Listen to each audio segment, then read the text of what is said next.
Estamos de volta e agora vamos falar das pesquisas da Embrapa Trigo em parceria com a Universidade Federal de Santa Maria, que comprovaram que o trigo é capaz de sequestrar mais carbono do que emite na atmosfera. A gente vai entender como é que isso acontece com o pesquisador Genei Dalmago, da Embrapa Trigo. Seja muito bem-vindo, Genei.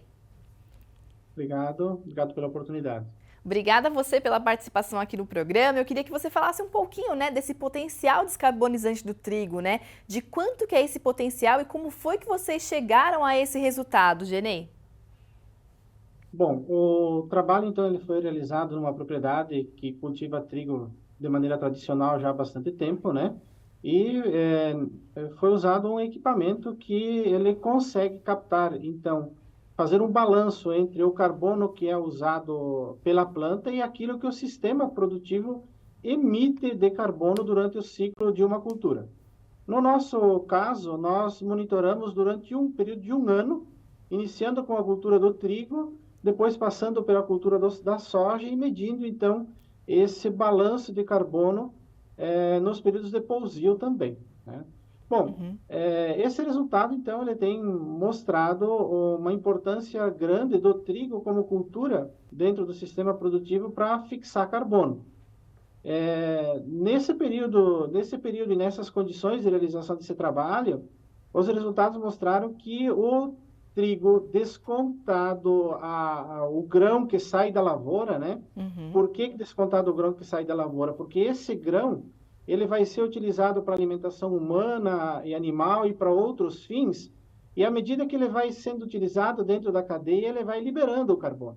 Para nós, então, nos interessa dentro da propriedade é o carbono que fica na propriedade e que é fixado, então, pela planta no solo.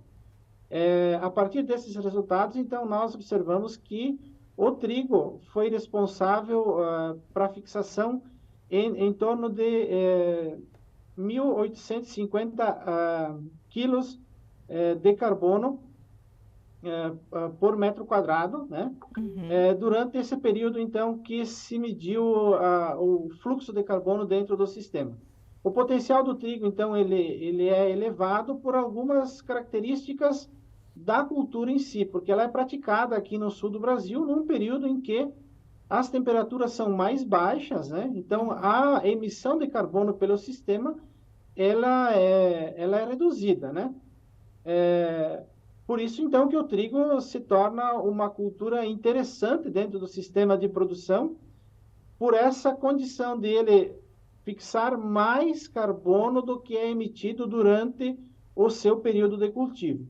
Com relação à soja, nós observamos que praticamente houve um equilíbrio entre o que foi fixado durante o ciclo da soja e o que foi emitido durante o ciclo da soja.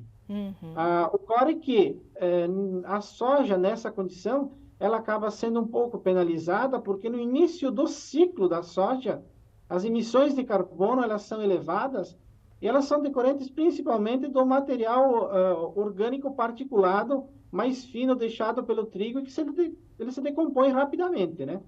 Mas mesmo assim se observou que há um equilíbrio entre o que a soja fixou e a cultura emitiu. Perfeito, Genei. E aí uma coisa importante que eu vi na pesquisa de vocês, é que o período de pousio, aquele período em que não tem nada sendo plantado ali no solo, esse período aumenta a emissão de gases de efeito estufa para a atmosfera. Então, além de causar outros problemas, como a erosão do solo e também o surgimento de plantas daninhas. Então, como que a gente pode otimizar o manejo agrícola para evitar problemas assim? E o trigo poderia ser uma opção para não haver, ou para diminuir esses períodos de pousio? Sim, o trigo é uma opção, né? O pousio, então, que é o período que praticamente fica sem a presença de plantas na superfície do solo, e no caso do nosso trabalho, nós tivemos 2 períodos de pousio, né? O primeiro entre a colheita do trigo e a semeadura da soja, que foi um período em torno de 15 dias, e o segundo período, que é o mais longo, que é o período, então, que ocorre após o cultivo da soja, até a entrada de uma outra cultura de inverno no ano seguinte, né? O que se observa nesses períodos de pousio?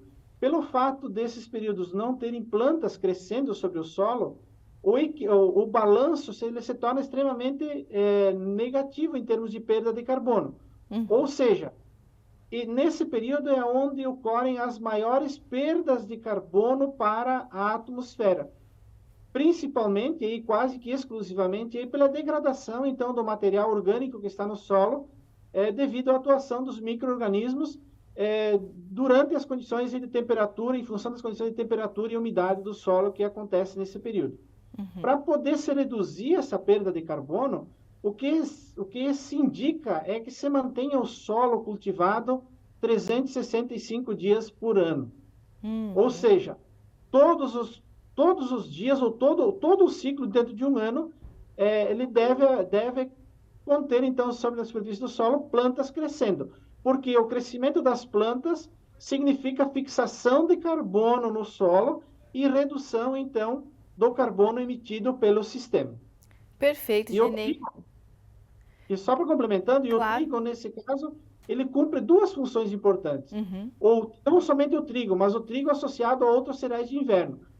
Primeiro que é o período de cultivo do trigo aqui no sul, que vai de junho a novembro, mas também pode ser utilizado o trigo ou outros cereais de inverno, como cevada, aveia, triticale, centeio, para poder cobrir esse período, então, de pousio entre a saída da soja e uma nova cultura de inverno, que aí pode ser trigo, pode ser canola, pode ser centeio, aveia branca, e no caso também, né, ou cevada. Perfeito. Perfeito, Genei. Muito obrigada pela sua participação aqui com a gente no Planeta Campo. Foi um prazer entender um pouquinho mais como é que a gente pode transformar cada vez mais a agricultura, né, em uma possibilidade de sequestro de carbono. Obrigada. Obrigado a você, estamos sempre à disposição. Obrigada mais uma vez, bom trabalho para vocês aí na Embrapa Trigo. Planeta Campo. Patrocínio UPL, reimaginando a sustentabilidade. JBS, há 70 anos alimentando o que alimenta o mundo. Apoio SLC Agrícola, produzindo com eficiência e sustentabilidade. Infinity, gestão de resíduos.